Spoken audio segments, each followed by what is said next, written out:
আমাদের মুসলিমরা কিন্তু করছে না।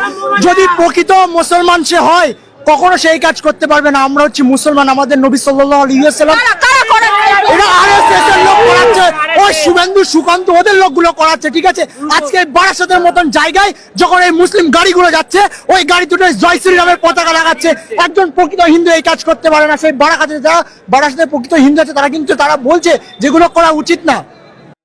আসসালামু আলাইকুম, সবাইকে স্বাগতম। আবারও নতুন একটা ভিডিও নিয়ে আসলাম। তো দেখতে থাকুন ভিডিওটি। ভিডিওর শুরুতে কিছু আংশিক অংশ দেখালাম, বিস্তারিত দেখুন। আর আপনারা দয়া করে আমার চ্যানেলটি সাবস্ক্রাইব করে দিয়ে আমার পাশে থাকবেন। তো দেখতে থাকুন ভিডিওটি, আমি আর কথা বাড়াবো না।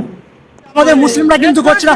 যদি প্রকৃত মুসলমান সে হয় কখনো সেই কাজ করতে পারবে না। আমরা হচ্ছে মুসলমান, আমাদের নবী সাল্লাল্লাহু আলাইহি ওয়াসাল্লাম এটা আরএসএস এর লোক করাচ্ছে, ওই শুভেন্দু সুকান্ত ওদের লোকগুলো করাচ্ছে, ঠিক আছে।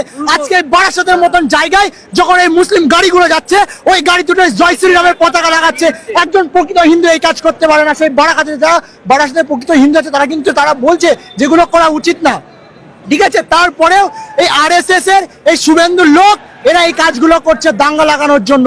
আমরা হিন্দু মুসলিম ভাই ভাই, আমরা এই ভারতবর্ষে ছিলাম, ঐক্যবদ্ধ ছিলাম, আজও থাকতে চাই, ভবিষ্যতেও থাকবো।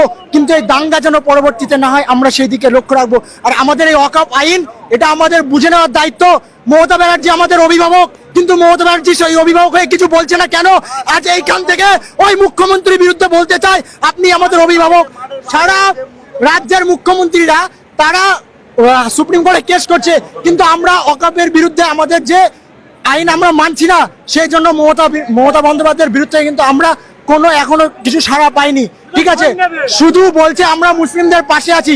আমাদের এই করুণ এই সময়ে যদি না পাশে থাকতে পারে তাহলে আমরা কিসের পাশে, আমাদের কিসের পাশে আছি? আমাদের অভিভাবক তো, আমরা ওনার মুখের দিকে চেয়ে আছি, বা তার থেকে আমরা কিন্তু এখনো পর্যন্ত কোনো রিপ্লাই পাইনি। আজকে যখন আমাদের ভাইরা এই ওয়াকফের বিরুদ্ধে এই কলকাতার ময়দানে আসছে, এই ডাব্লিউবিপি এই কেপিএস পুলিশরা এরা আমাদেরকে আটকে রাখছে কেন? এটা আমাদের আইন, এটা আমাদের বুঝে নেওয়ার দায়িত্ব। আজকে আমরা বুঝে নেব, আমাদের সেই দিন এসেছে। ধন্যবাদ আপনাদের সবাইকে ভিডিওটি দেখার জন্য। আমার চ্যানেলটি দয়া করে সাবস্ক্রাইব করে দিবেন এবং আমার পাশে থাকবেন।